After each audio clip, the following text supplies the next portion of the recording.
शेर शिवा का छावा था, महापराक्रमी परम प्रतापी, एक ही शंभू राजा था, एक ही शंभू राजा था. त्या मातीने या देशाला 2 छत्रपती दिले, अशा राजमाता राष्ट्रमाता जिजाऊ. महाराष्ट्राचे आराध्य दैवत छत्रपती शिवाजी महाराज, ज्यांचं नाव घेताच प्रत्येक तरुणाची छाती रुंदावते असे धर्मरक्षक शिवपुत्र छत्रपती संभाजी महाराज. भारतीय राज्यघटनेचे शिल्पकार भारतरत्न डॉक्टर बाबासाहेब आंबेडकर. शिक्षणाची ज्ञानगंगा तुमच्या आमच्यापर्यंत पोहोचवणारे महात्मा ज्योतिबा फुले आणि सावित्रीबाई फुले. अशा सर्वच महामानवांना आपल्या सर्वांच्या जोरदार टाळ्यांच्या गजरामध्ये अभिवादन करतो. नमस्कार उपस्थित गुरुजनवर्ग, तसेच शब्दांचे झेलकरी आणि मानाचे वारकरी असलेल्या माझ्या जिजाऊंच्या आणि सावित्रींच्या लेकरांना, तसेच शिवबांच्या मावळ्यांना या हर संभाजी कोळेकरचा मानाचा मुजरा.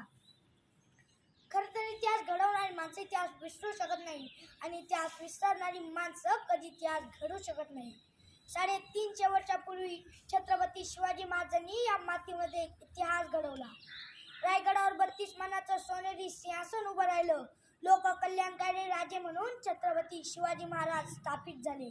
शेतकऱ्यांचं, कष्टकऱ्यांचं राज्य या मातीमध्ये उभा राहू लागलं. मातीसाठी मरणारी, मातीसाठी लढणारी माणसे या मातीमध्ये उभा राहू लागली. हे या मातीचं सगळ्यात मोठं वैशिष्ट्य आहे. असाच एक महावीर, छत्रपती शिवाजी महाराजांच्या पराक्रमाचा वारसा घेतलेला आणि शिवाजी महाराजांनी स्थापित केलेले स्वराज्य समर्पित करणारा हा महायोद्धा पिढ्यानं पिढ्या इथल्या सर्वांना प्रेरणा देत राहिला. त्या योद्ध्याचं नाव आहे छत्रपती संभाजी महाराज. 14 मे 1657 पुरंदरावर एका शिवरत्नाचा जन्म झाला. आपल्या ज्येष्ठ पुत्राची याद म्हणून मासाहेब जिजाऊंनी त्याचं नामकरण केलं संभाजी. बघता बघता संभाजीच्या बाललीलेने सर्वांची मने हरपू लागली, पण त्याच वेळी नियतीने गलती केली. उगा 2.25 वर्षाचं वय असताना संभाजी राजांच्या मातोश्री महाराणी सईबाई यांचं निधन झालं. डोईवरील मातृत्वाचं छत्र रपलं. त्यावेळेस सामने आल्या जिजाऊ. अजून एक छत्रपती, दुसरा शिवाजी घडवण्याचं सामर्थ्य आहे सांगत. जिजाऊच्या चालत्या बोलत्या विद्यापीठात संभाजी महाराज एकूण 16 भाषा शिकले. बुद्धीची आवड जोपासली, त्याबरोबर व्यायामाची आवडही जोपासली. मल्लविद्या, दांडपट्टा, घोडेस्वारी, तलवारबाजी यात संभाजीराजे तेज तरबेज आणि पारंगत झाले. तत्कालीन काळात घोड्याला बेभान पळवणारा आणि रणांगणावर एकाच पायाने वळवणारा एकच योद्धा होऊन गेला. त्या योद्ध्याचं नाव होतं संभाजी. ही कला परत कोणाला महाराष्ट्राचा नरसिंह छत्रपती शिवाजी महाराज औरंगजेबाच्या नजर कैदेत असताना दरबारात औरंगजेबाने 9 वर्षाच्या शंभू राजांना विचारलं, संभाजीराजे, आपण उत्तम कुस्ती खेळता असं मी ऐकून आहे. आपण उत्तम मल्लविद्या जाणता असं मी ऐकून आहे. आमच्या दरबारात सुद्धा चांगले चांगले मल्ल आहेत. आमच्या दरबारातल्या एखाद्या मल्लाची कुस्ती खेळाल का? तसा 9 वर्षाच्या छावा काढायला आम्ही फक्त आमच्या लायकीच्या मल्लाशीच कुस्ती खेळतो आणि तुझ्या दरबारात आमच्या लायकीचा एकही मल्ल नाही सबक. हे महाराष्ट्राचं पाणी होतं. 9 वर्षाच्या संभाजीराजांनी आपल्या स्वाभिमानाची चुणूक दाखवली होती. एके दिवशी जे स्वप्नातही शक्य नव्हतं ते सत्यात उतरवून महाराष्ट्राचा नरसिंह छत्रपती शिवाजी महाराज औरंगजेबाच्या हातावर तुरी देऊन निसटले. पण मरणाच्या दारात आणि मृत्यूच्या गोठात आपल्या एकुलत्या एक पुत्राला ठेवून, आपल्या 9 वर्षाच्या संभाजीराजांना ठेवून, आणि तेही निरोपाच्या वेळी. हे 9 वर्षाचं पोर आपल्या पित्याचा हात हातात घेऊन सांगत होतं, आबासाहेब, तुम्ही आमची फिकीर करू नका. आमच्यापेक्षा या महाराष्ट्राला तुमची अधिक गरज आहे. आपण बिनघोर या. शिवाजी महाराज सुखरूप रायगडावर पोहोचले. रायगडावर पोहोचल्या शिवाजी महाराजांनी संभाजीराजांच्या निधनाची खोटी बातमी पसरवली. त्यामुळे औरंगजेबाने संभाजीराजांचा पाठलाग थांबवला आणि संभाजीराजे सुद्धा काशी बंदरासोबत सुखरूप रायगडावर पोहोचले. वयाच्या 9व्या वर्षी संभाजीराजांच्या पाठीला जे मरण बांधलं गेलं ते इंद्रायणी भीमेच्या तीरावर मरणाला निधड्या छातीने सामोरे जाईपर्यंत हे मरण संभाजींची सोबतच करत राहिलं. विठ्ठलपटाच्या टिचभर कलगीसाठी आपली सामान्य बुद्धिमत्ता गहाण ठेवण्यामुळे संभाजीराजांच्या चारित्र्याचं पाणी अशा काही पाटांना वळवण्यात आलं की मूळचा संभाजीराजा हरवून गेला. खरंतर दादा कोंडकेंच्या चित्रपटात एक गाणं आहे, चंदनाच्या पाटावर सोन्याच्या ताटामध्ये मोत्याचा घास तुला भरवी नगर. आम्हाला बरं वाटतं, चंदनाचा पाट आहे, सोन्याचं ताट आहे आणि भरवायला ती आहे म्हणजे आनंदच. पण हेच गाणं माझ्यासारख्या जरा वेगळ्या पद्धतीने म्हटलं, बाबरीच्या पाटावर जर्मनच्या ताटामध्ये हायब्रिडचा घास तुला भरवी नको. बोलायला बरं वाटत नाही, ऐकायलाही बरं वाटत नाही आणि खायलाही बरं वाटत नाही. इथल्या नाट्यनिर्मात्यांनी आमची नेमकी हीच आवड जोपासली आणि जन्माला आलेल्या संभाजीराजाबरोबर कधीच जन्माला न आलेली पात्र चिटकवली. उघड्या डोळ्यांनी आमचाच राजा बदनाम होताना आम्ही बघितला आणि आम्हाला जराही प्रश्न पडला नाही की ज्या जिजाऊंच्या तालमीत शिवाजीराजे घडले त्या जिजाऊंच्या तालमीत संभाजीराजे सुद्धा घडले असे असतील कसे.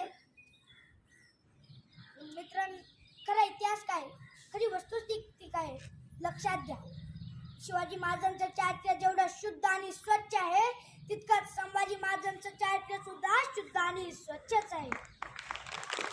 शिवाजी महाराजांच्या काळात जेवढे स्वराज्य होते त्यापेक्षा संभाजी महाराजांनी 5 पटीने स्वराज्य वाढवले. जेवढे गड किल्ले होते ते तर राखलेच, पण खोलगड मर्दनगड सारखे नवे किल्ले सुद्धा बांधले.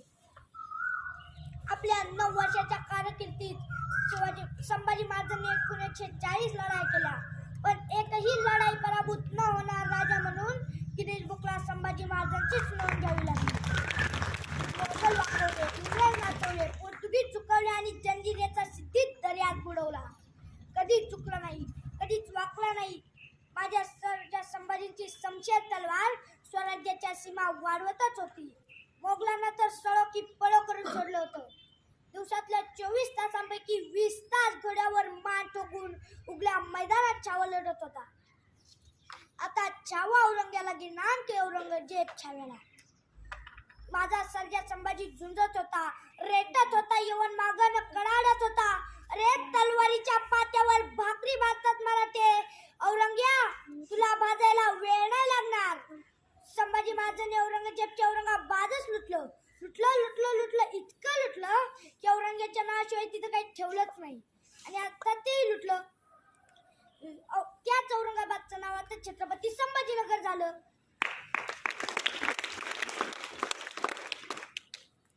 उघड्या मैदानात संभाजीराजांना हरवणं काही सोपं नाही हे औरंग्याला कळून चुकलं.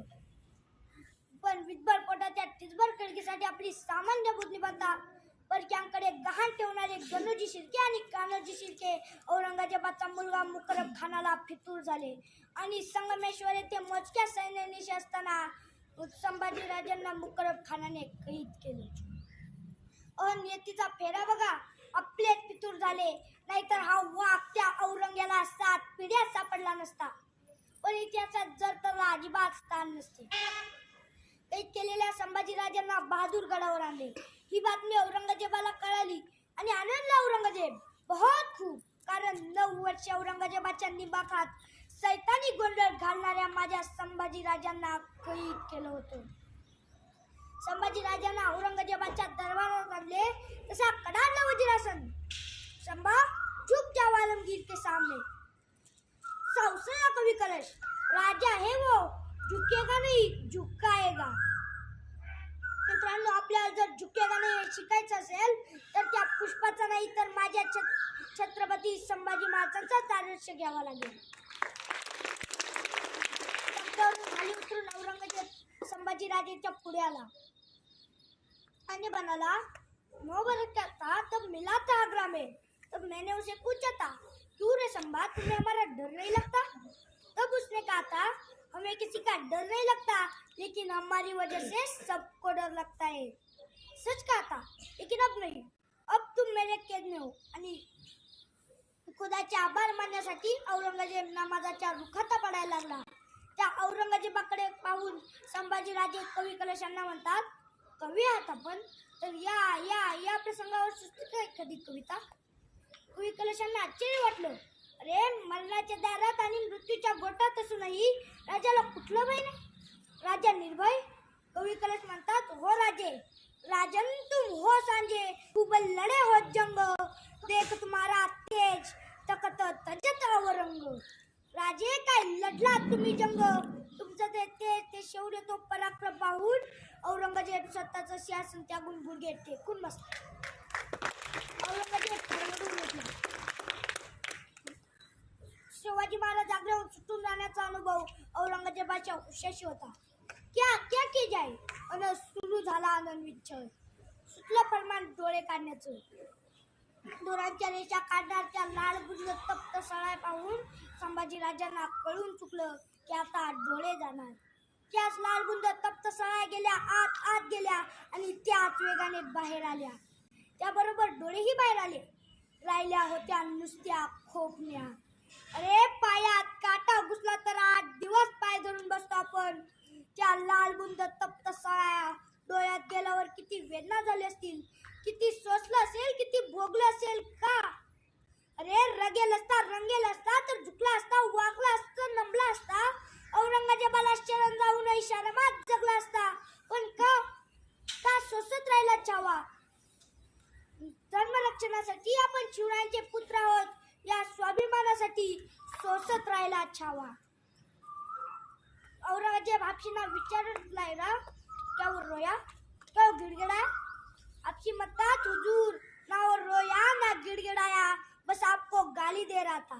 सामने आना तो गला दबा देगा आपका. तसा संतापला औरंगजेब. जबान काट दो उसकी. सुटलं फरमान जीप छाटण्याचं. निघाले आपली लखलखती नंगी तलवार घेऊन. जीप कापायची पण संभाजीराजांचं तोंड बंद. तोंड उघडण्यासाठी आपली कोशिश करू लागले तरी तोंड उघडेना. एकाने कानावर दाबजोर केला पण तोंड उघडेना. एकाने डोक्यावर प्रहार केला पण तोंड उघडेना. अरे उघडेल कसा, वाघाचा जबडा आहे. वाघाच्या जबड्यात घालून हात मोजीती दातही अवकात सांगणारा संभाजी. एका आपलीने युक्ती केली. संभाजीराजांचं नाक दाबून धरलं आणि श्वास घेण्यासाठी संभाजीराजांनी तोंड उघडलं आणि उघडलेल्या तोंडाच्या संधीचा फायदा घेत हापशींनी जीभ बाहेर काढली. सब दिशी जीभ खाली पडली. अरे ती जीभ तुझा संभाजीराजांपासून पोरक व्हायला तयार नव्हती. जगदंब जगदंब असा गजर करत होती. बोकड सोला तसं संभाजीराजांचं कातड सोलून काढलं. त्यावर मिठाचं पाणी ओतलं. चर यातनेचा जाळ झाला. अरे हनुमानाला शेंदूर फासावा असा रक्तानं माखला होता संभाजी. मुद्रा रक्त मुद्रा उमटवत निघाला होता छावा. एवढं होऊनही झुकला नव्हता, वाकला नव्हता, होता तसाच ताटक्यानं. एक नाही, दोन नाही, तब्बल 40 दिवस अनन्विच्छळ चालू होता माझ्या राजाचा. पाहिलं असतं तर वाटलं नसतं छत्रपती आहेत छत्रपती. फाल्गुनी अमावस्या. औरंगजेबाची अखेरची आज्ञा सुटली. मस्तक कलम करा त्याचं आणि संभाजीराजांचं मस्तक छाटलं गेलं. भाल्याच्या फाळाला अडकवलं गेलं. तो भाला आला इंद्रायणीच्या तीरावर. रक्ताचा एक थेंब इंद्रायणीच्या पात्रात पडला आणि थरारली शहारली इंद्रायणी. ती इंद्रायणी ढाळू लागली अश्रू. खरा संभाजी कुणाला कळालाच नाही सांगू. संभाजी कळाला तो फक्त औरंगजेबाला आणि औरंगजेब म्हणतो सचमुच छावा हे छावा शेत. संभाजीराजांच्या मृत्यूनंतर पेटून उठला इथला एक मावळा आणि बनला पुन्हा संभाजी. राजाशिवाय प्रजा तब्बल 14 वर्ष औरंगजेबाशी लढत राहिली. अरे महाराष्ट्र घ्यायला आला होता औरंगजेब. महाराष्ट्र सोडा, स्वतःला गाडण्यापुरती 3.5 फुटाची जमीन घेऊन कायमचा तो इथेच शांत झाला. औरंगजेब संभाजीराजांना मारू शकला नाही, अजिबात नाही. संभाजी महाराजांनी स्वतःहून स्वराज्याच्या रक्षणासाठी स्वीकारलेलं हे बलिदान आहे. खरंतर कसं जगावं हे शिवाजी महाराजांनी सांगितलं आणि कसं मरावं, कसं या मातीसाठी कुर्बान व्हावं हे संभाजी महाराजांनी आपल्याला दाखवलं. कर्नाटकासाठी तानाजी गेले, गोलकिल्ली समोर बाजी आले आणि महाराष्ट्र धर्म वाढवण्यासाठी स्वराज्य रक्षक छत्रपती संभाजी महाराज अमर झाले. छत्रपती संभाजी महाराज.